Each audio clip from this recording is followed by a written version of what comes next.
thousands of sharks travel great distances to the frigid waters of Alaska. The sharks make the journey for a predestined encounter with the Pacific salmon. The salmon make their own heroic odyssey to spawn in their home waters to create the next generation. But first, they must outrun the explosive salmon shark, Alaska's icy killer. It is a David and Goliath battle when these two great migrations collide in one of nature's great spectacles.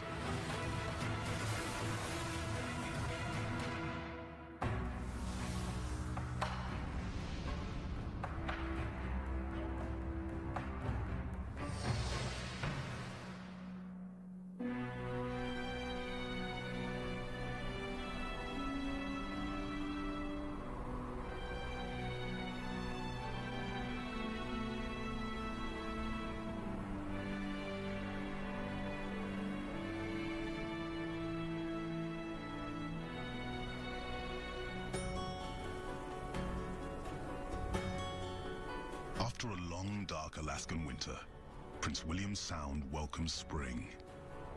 But every season here is adorned in ice.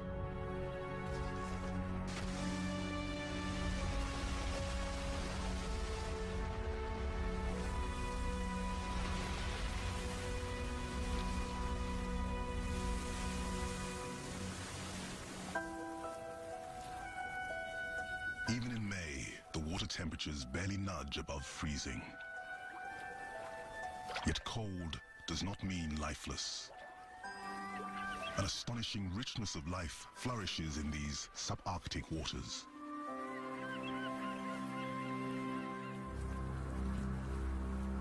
None is more astonishing than the salmon shark. A shark that not only survives, but thrives in this icy crucible. Weighing in at an impressive 225 kilos and growing to a length of around 3 meters, this shark flies through nearly frozen water.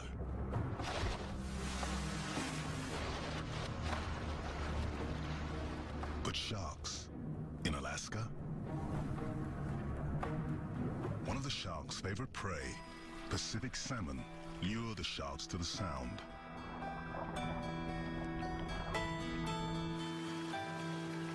The salmon come to spawn. The sharks come to eat.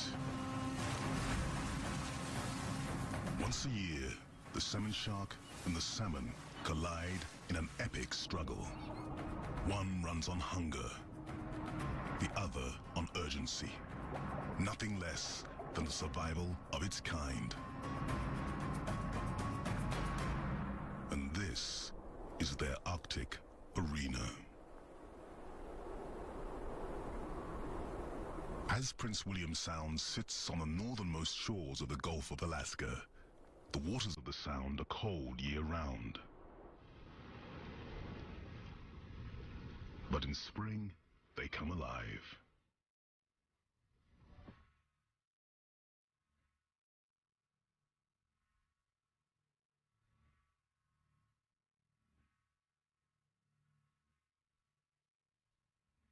Over 1,600 species of birds, fish, and mammals earn their living in these food-rich waters.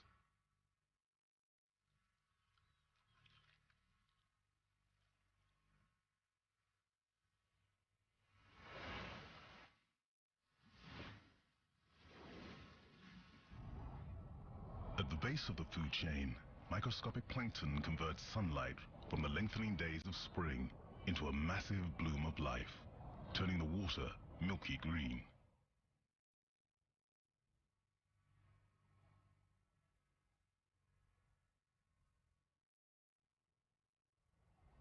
Kelp forests burst with the season's abundance.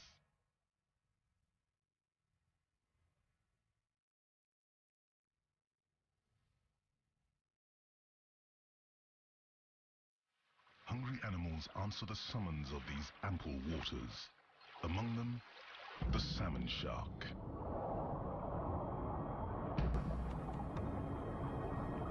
It's May, and this salmon shark is gradually making her way towards Alaska and the salmon that compel her journey there.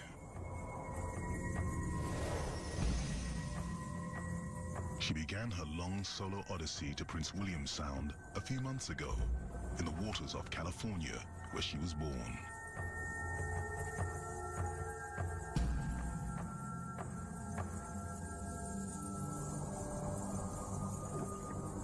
She's been on her own since birth.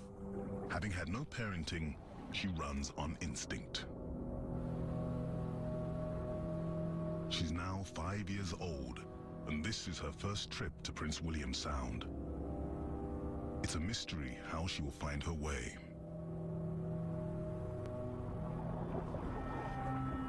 No one ever led the salmon shark here. It is somehow just hardwired for this journey. While the predators are coming to feast, the prey have a different.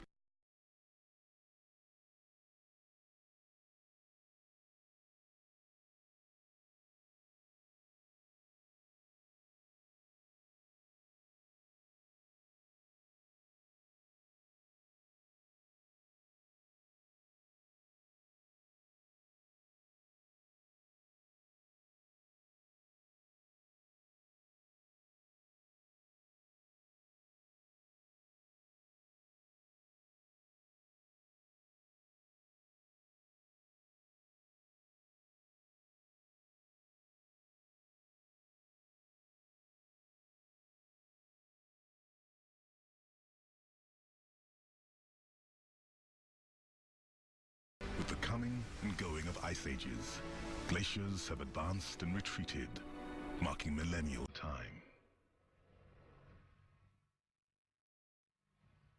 It is this glacial artistry that creates the perfect spawning waters for salmon and perfect hunting grounds for sharks.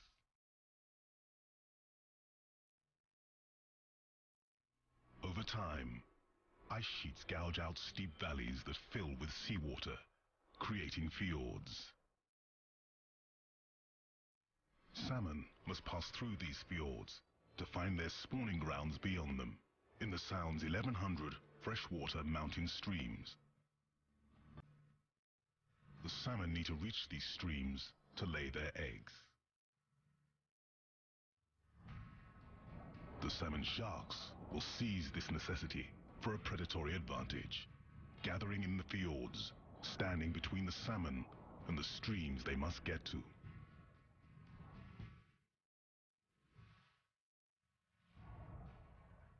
The salmon seem doomed, but there are still enormous challenges for the shark.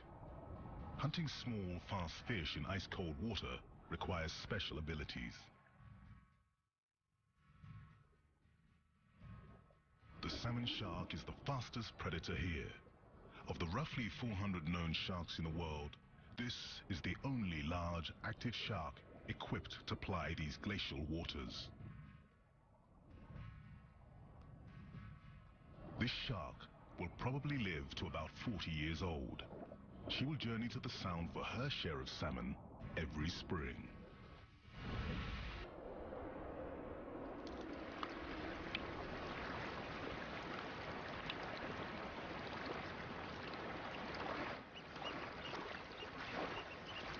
For young mammals in the Sound, spring is a time of learning.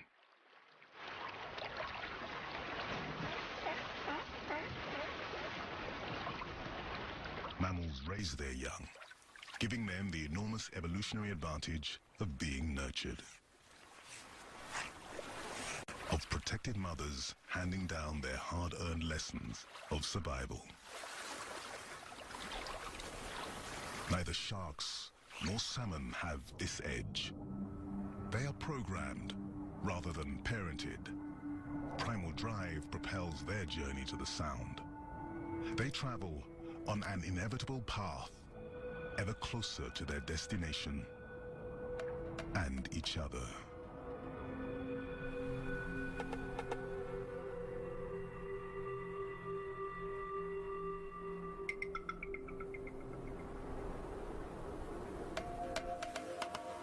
Because of the rigors of surviving here, every creature claims its own niche, its own strategy to survive in this icy world.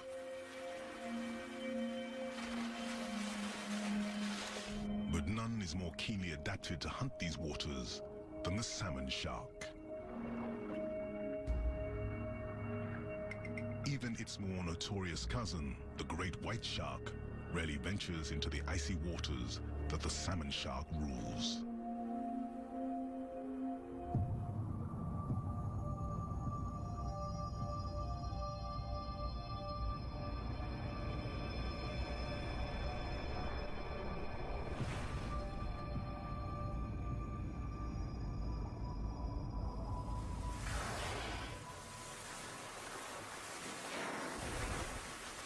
The salmon shark's largest competitor here is not another shark, but rather another apex predator, the orca.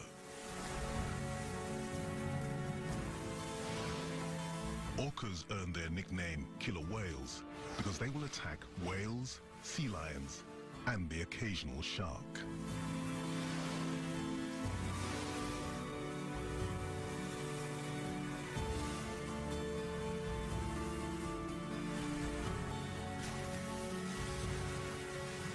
Two predators, the orca and the salmon shark, sharing the same glacial waters, but leading such starkly different lives. One, a member of a lifelong, tightly knit pod of hunters. The other, a relentless loner.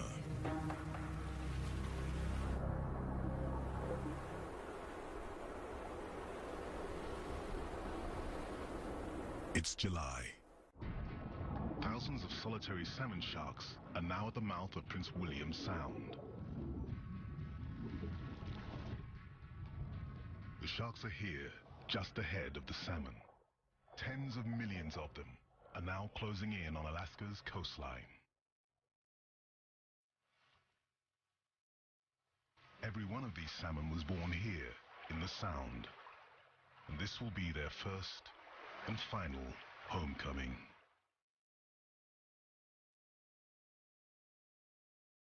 They ventured away from these waters a few years ago to spend their adult lives schooling in the open ocean. But they are pre-programmed to come home to spawn.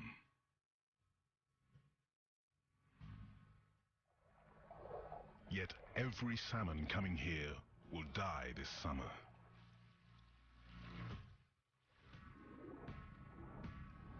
The only question is, which individuals will reach their spawning grounds and which will be caught in the powerful jaws of a great predator?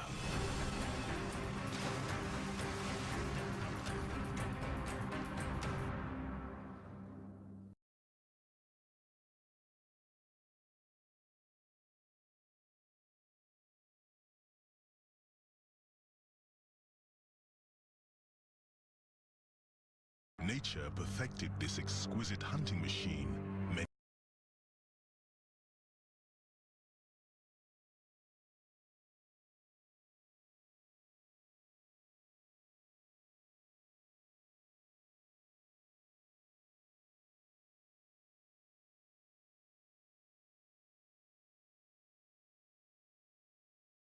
years when the salmon shark goes on the prowl.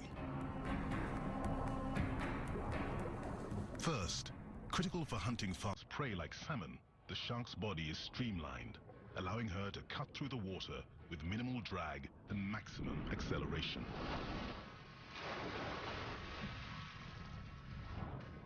Clever camouflage renders the shark practically invisible.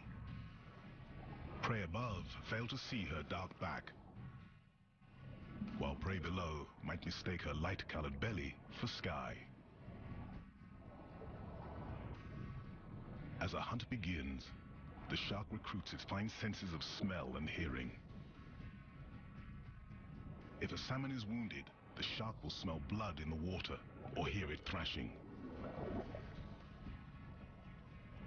Along its sides, highly sensitive motion detectors, so-called lateral lines, sense water displacement from the smallest movement of the smallest salmon. Also, fish emit a very weak electric signal. The salmon shark can exploit this. Hundreds of tiny electroreceptors around its snout can detect as little as a millionth of a volt emitted by a salmon. As the shark goes in for a kill, the electroreceptors may help it hit its target. Even if the salmon gets a short reprieve, the salmon shark can reposition with incredible speed, thanks in part to highly flexible fins and a massively powerful tail.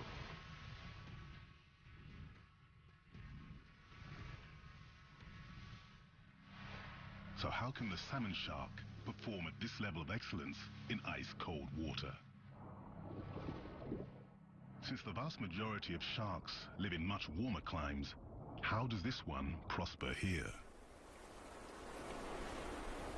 The salmon shark has an unusual adaptation for surviving in this frigid world. And it's one that enhances every other ability this unique animal has.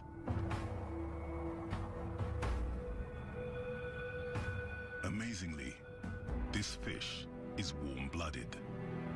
This is an enormous advantage for hunting swift prey in cold water. Warm blood enhances speed, muscle power, and endurance. Everything this predator needs. But how does it retain its body warmth while immersed in icy water?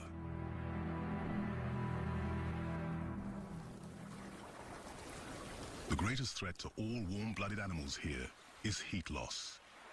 Hypothermia stalks the animals as lethally as any predator. Of course, there are the familiar ways of staying warm. Warm-blooded mammals, like sea otters, are clad in a fur coat made of up to 150,000 hairs per square centimeter.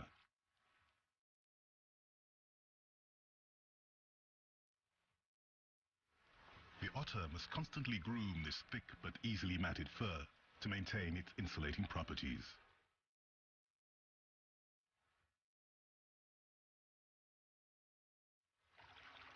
It also must maintain a high metabolic rate by eating up to a quarter of its body weight every day, just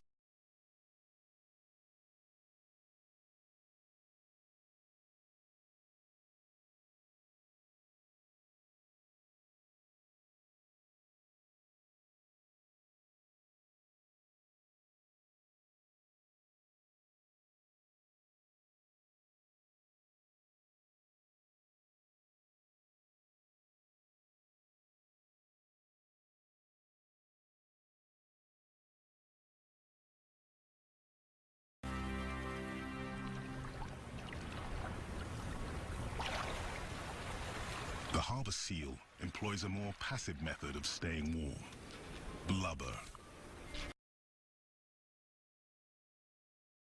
A harbor seal pup is born with quite a bit of this insulating fat.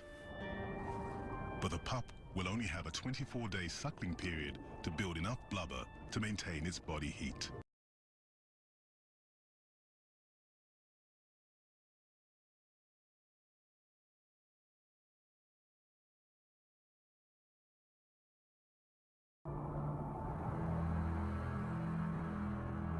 The warm-blooded salmon shark has neither fur nor fat for insulation.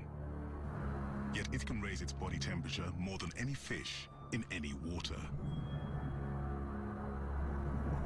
The internal temperature of most fish is nearly identical to the surrounding water. But not the salmon shark's. Its circulatory system has an unusual mechanism to keep this shark warm in ice-cold water.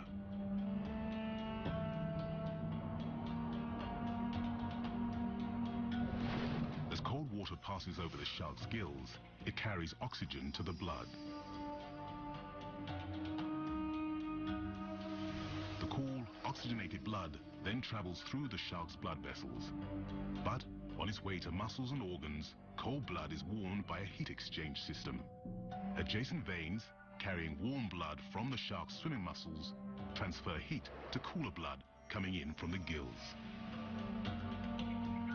The systems that enable the heat transfer are called retia mirabilia, or wonderful networks. These allow the salmon shark to raise its body temperature as much as 20 degrees Celsius above the water temperature. With the shark's warm-blooded advantages of speed, agility, and endurance, the cold-blooded salmon seem condemned. Their only hope of escape is in sheer numbers. And numbers there are. Untold millions of salmon swim hundreds of kilometers to arrive at this, their destiny.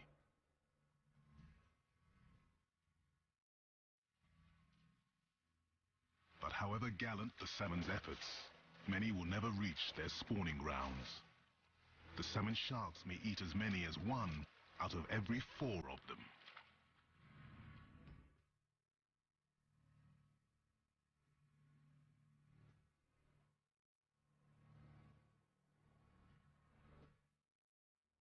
The placid waters of Prince William Sound belie the scene of carnage that is about to unfold. In the coming days and weeks of July and August, the salmon will finally come face to face with the infinitely hungry salmon sharks. As they near their home waters, the salmon literally leap in the air as if preparing to flee a dangerous predator. But no one knows why the salmon spend precious energy doing this.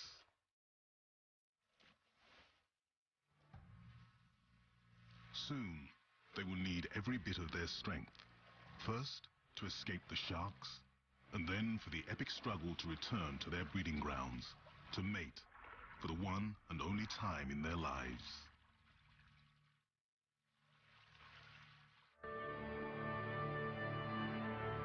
Glaciers of the Ice Ages carved the steep walls and U-shaped valleys that define the fjords. But the salmon cannot spawn in saltwater fjords. They must reach either freshwater streams or the intertidal zone where clear streams meet the salty sea.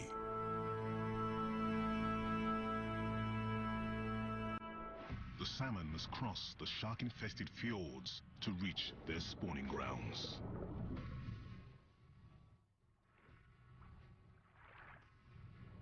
It's late July. The salmon gather in large schools, waiting for the rising tide to help propel them up the fjord.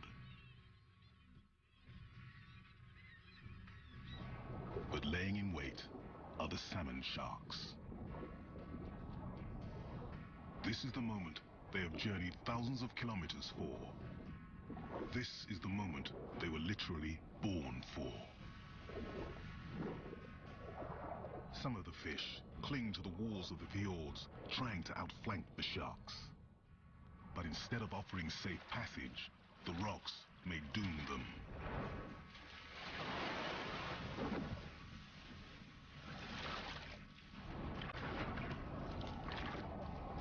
Although sharks have a reputation as primitive, they are brilliant hunters. They push the salmon against the fjord wall and then drive them towards the surface, cutting off 2 avenues of escape at the same time.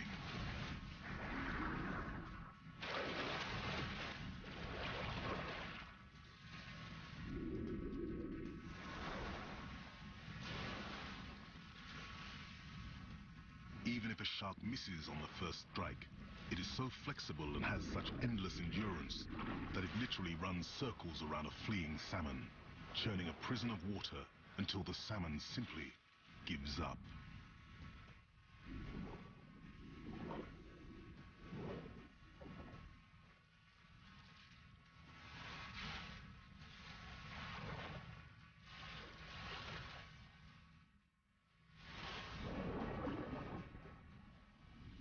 These sharks have excellent eyesight.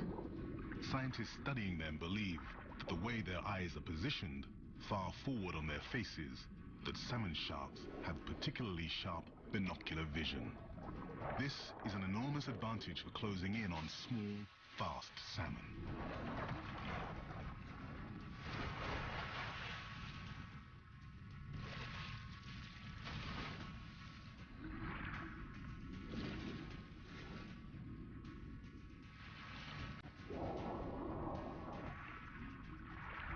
salmon shark's classic tactic is the vertical attack, deploying its natural speed and camouflage. Once its pursuit begins, the shark is relentless.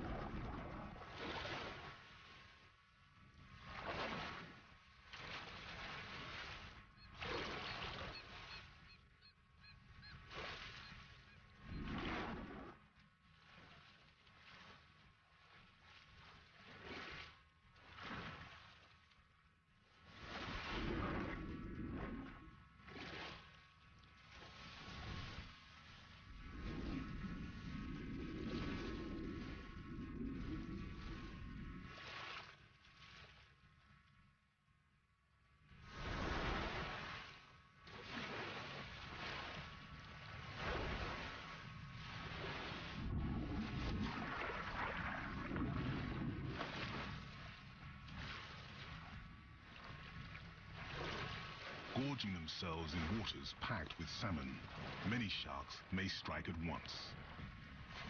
But this is more than bloodlust on the part of the sharks. As they devour protein and fat-rich calories, they're storing energy for reproduction, migration, and leaner days.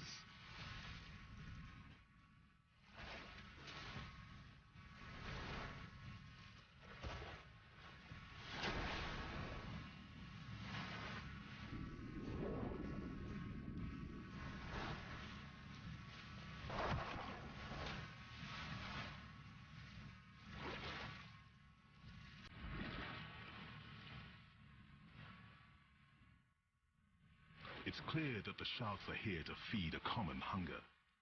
But in the midst of their feeding frenzy, are they competitors or collaborators?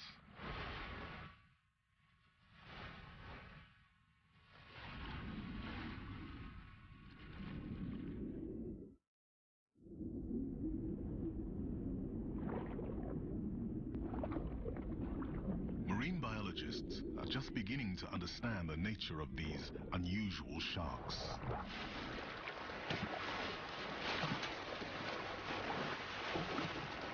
When they converge in a skilled attack, it can look like a coordinated hunt, an organized ambush. But is it?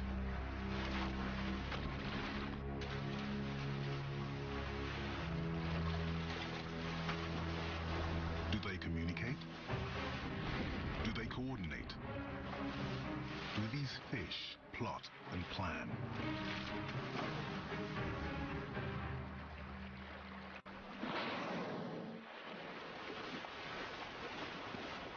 Other denizens of these waters are renowned collaborators. Behemoths who use sophisticated communication skills to hunt as a group.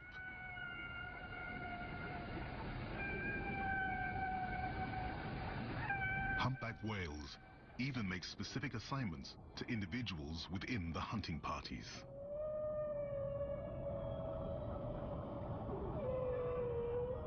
Unlike the shark's hunting skills, these are not instinctive abilities, they are learned.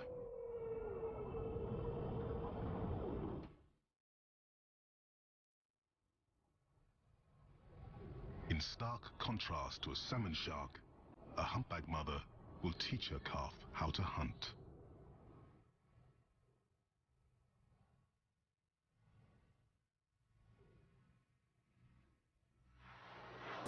As the calf grows and learns, it may participate in a spectacular humpback group hunting ritual, an awesome feat called bubble net feeding.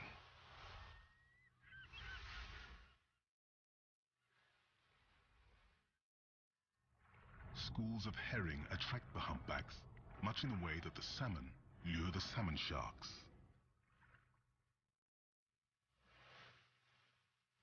The humpbacks dive under the fish, herding them into a tight ball. They then blow bubbles, encircling the herring in a curtain of air. The pod leader signals the others to lunge to the surface. In unison, jaws agape. By working Working collaboratively, each whale can consume thousands of fish in a single gulp.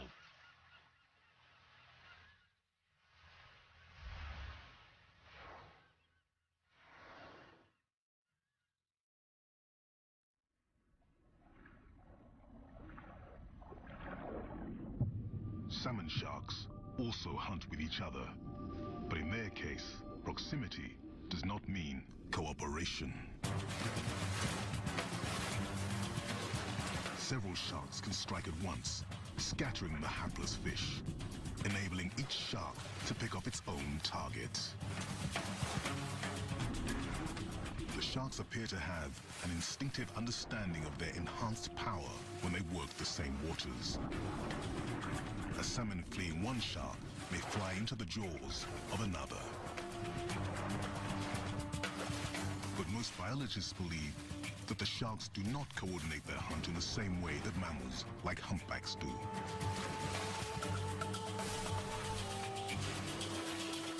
The shark's evolutionary path started long before mammals roamed the earth, and their ancient design is one of evolution's greatest successes. They predate the earliest known dinosaur by more than 200 million years. Yet the shark endures as one of nature's oldest predators.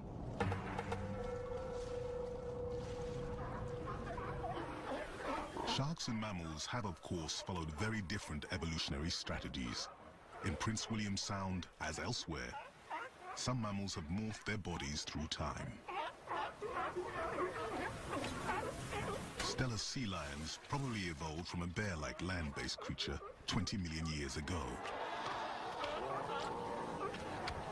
In fact, their rear flippers turn forward, allowing them still to walk on land. After a fashion.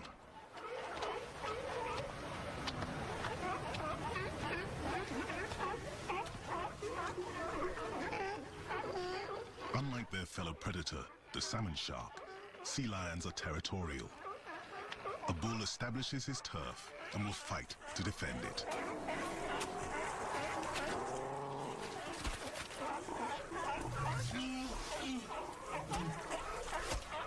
The bulls do not eat during mating season, so size does matter.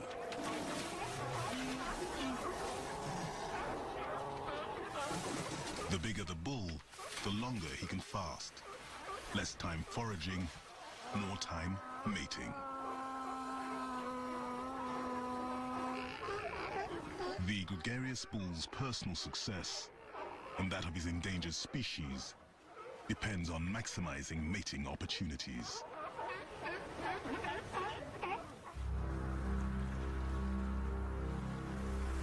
Unlike the sea lions, the salmon sharks are not endangered, and they don't miss a meal in order to reproduce.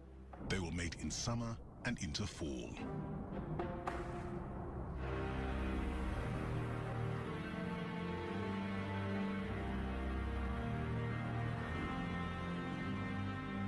By August, the chilly breath of winter is already sweeping across Prince William Sound.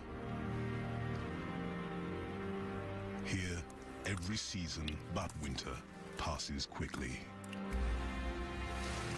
Despite even icier water, this shark will perform with warm-blooded excellence and tireless efficiency.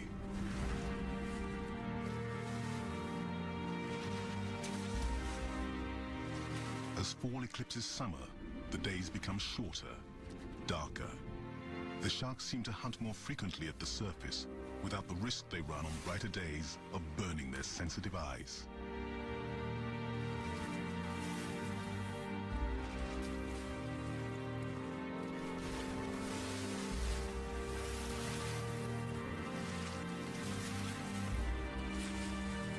As the annual feast continues, a shark's increased weight adds challenge to its normally athletic leaps. While this seemingly ruthless predation appears to threaten the salmon species, the ravenous shark is actually improving the health of the salmon population.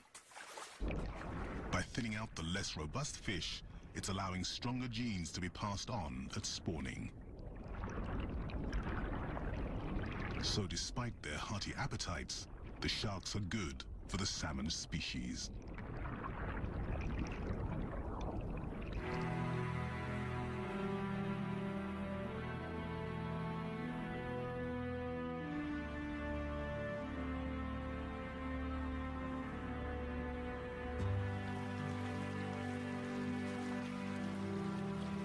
The salmon who have successfully eluded the sharks navigate to the intertidal zone, where seas and rivers merge towards the freshwater streams, where life for most of these salmon begins and ends. They have come hundreds of kilometers and are so close to fulfilling their purpose here. Yet their most critical mission still lies ahead, past another alley of daunting predators.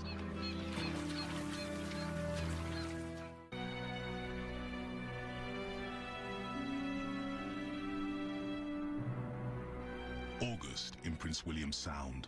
More than a hint of fall is already in the air.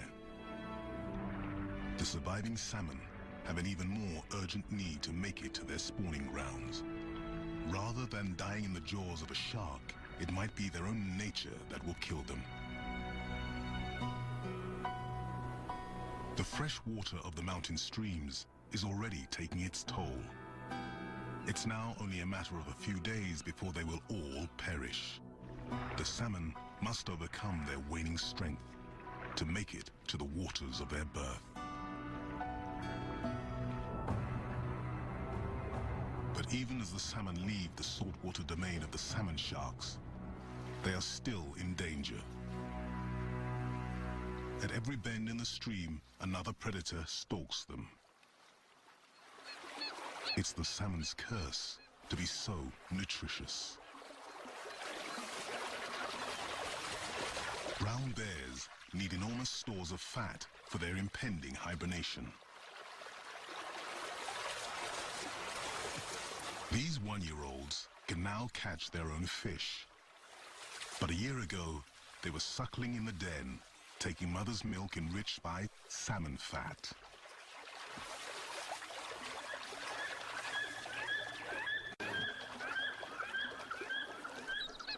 Eaglets eating salmon add about half a kilo to their body weight every few days. While other black bears are devouring hundreds of salmon, this bear is focused on only one fish he caught before she could release her eggs, which by now weigh about half a kilo.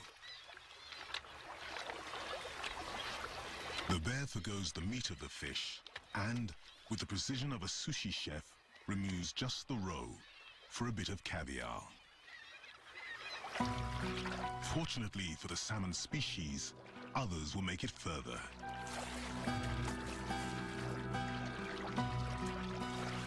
Finally, after swimming hundreds of kilometers, the now dying salmon reach the waters of their birth.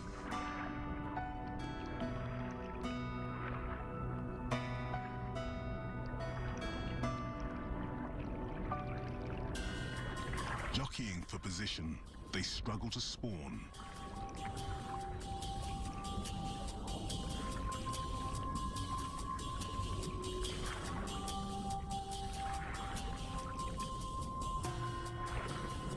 Male salmon, obvious from the sharply hooked snouts that form just prior to breeding, fight each other for females.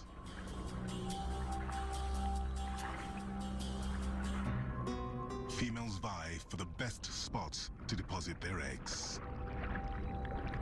With a wave of her tail, the female salmon makes a gravel nest for her eggs and releases them. The male then fertilizes their potential offspring.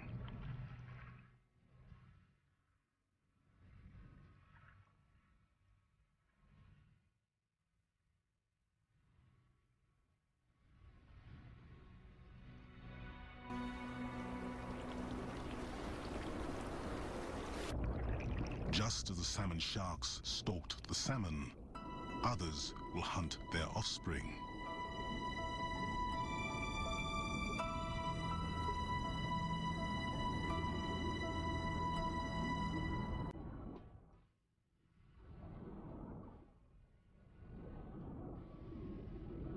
giant lion's mane jellyfish joins a troop of moon jellies.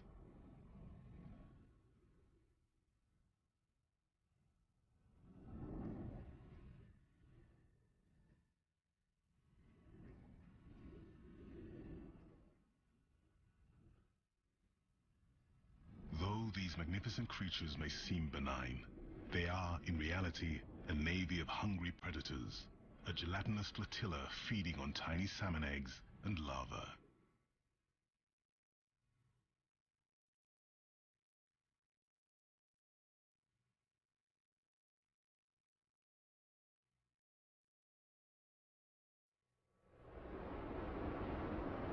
While some salmon have already spawned and died, others are still making their way to their spawning grounds. Each river has its own timing, allowing fish access to their home waters without competition from other salmon trying to get to theirs. Nature cleverly staggers the salmon's schedule, accommodating the salmon shark's infinite appetite.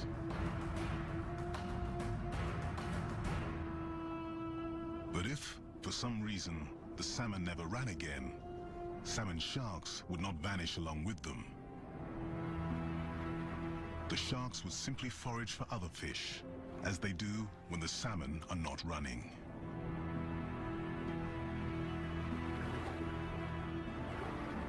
There is a reason that sharks have survived for over 400 million years.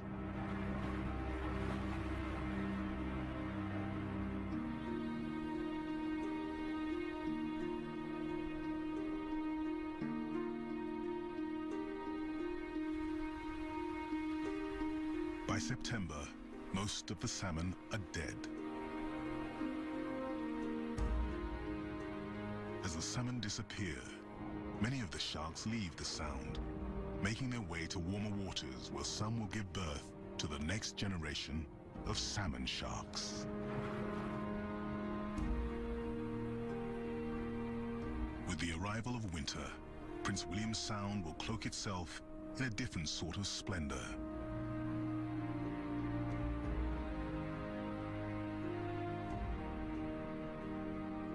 No matter the season, there is magic in this icy cauldron of life.